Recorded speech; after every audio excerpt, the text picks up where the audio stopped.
రూపాయలు ఉచితంగా వైద్యానికి అందించి ఇవాళ పేదవాడి ఆరోగ్యాన్ని కాపాడినందుకు కేసీఆర్ అమ్మే సారాయి తాగి కిడ్నీలు లివర్లు పాడైపోతుంటే వాళ్ళందరినీ కాపాడడానికి మేము ప్రయత్నం చేసినందుకు కాంగ్రెస్ పార్టీని ఓడగొట్టాలనా అని నేను అడుగుతున్నా కేసీఆర్ను, సన్నాసి బీజేపీ బీఆర్ఎస్ వాళ్ళను. మేము ఆడబిడ్డల కన్నీళ్లు తుడవడానికి, కట్టెలపై కష్టాలు తీరవడానికి ఆనాడు గ్యాస్ పోయి సిలిండర్ దీపం పథకం కింద సోనియమ్మ ఇచ్చింది. 400 రూపాయలకే సిలిండర్ ఇచ్చింది. మోడీ కేడీ కలిసి ఏం చేసిరా? 1200 చేసిరు. ఏమక్క అవునా కదా? 1200 కాలే. పాదయాత్రల ప్రజలు వచ్చి ఆడబిడ్డలు వచ్చి 1200 ఆయన సిలిండర్ ఎట్లా కొనాలి, కష్టమంతా దానికే పోతుందంటే ఆలోచన చేసి ఆడబిడ్డలకు పేదవాళ్లకు 500 రూపాయలకే సిలిండర్ ఇస్తామని ఇవాళ 40 లక్షల కుటుంబాలకు 500 రూపాయలకే సిలిండర్ ఇస్తున్నందుకు ఇవాళ కాంగ్రెస్ పార్టీని ఓడగొట్టాలనా అని నేను అడుగుతున్నా.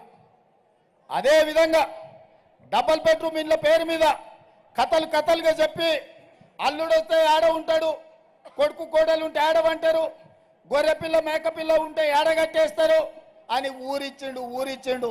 ఆనా పిల్లంటల కోట శ్రీనివాసరావు ఊరించినట్టు ఈ గద్ద ముక్క ఆయన. ఎవరికైనా వచ్చినావే మా సోదరులు నడుతున్న డబుల్ బెడ్రూమ్ ఇల్లు వచ్చిందా? ఎవరికైనా ఇచ్చిండా? 10 ఏళ్ళైన ఒక్క పేదోనికి డబుల్ బెడ్రూమ్ ఇయ్యలే ఆ సన్నాసి.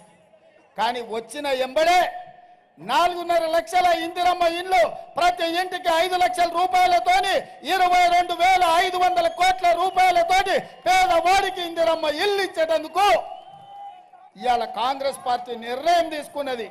పేదోడికి ఇల్లు కట్టించినందుకు కాంగ్రెస్ను ఓడగొట్టాలన్నా ఈ సన్నాసి అంటున్నాడని నేను అడుగుతున్నా.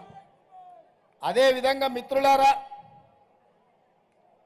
5 పథకాలు, ఆర్టీసీ బస్సు ఉచిత ప్రయాణం, రాజీవ్ ఆరోగ్యశ్రీ పథకం, 500 రూపాయలకే సిలిండర్, 200 యూనిట్లు ఉచితంగా పేదవాళ్లకు జీరో బిల్లు, ఇవాళ ఉచిత కరెంటు, ఇందిరమ్మ ఇండ్లు, 30,000 ఉద్యోగాలు, బీసీ జనాభా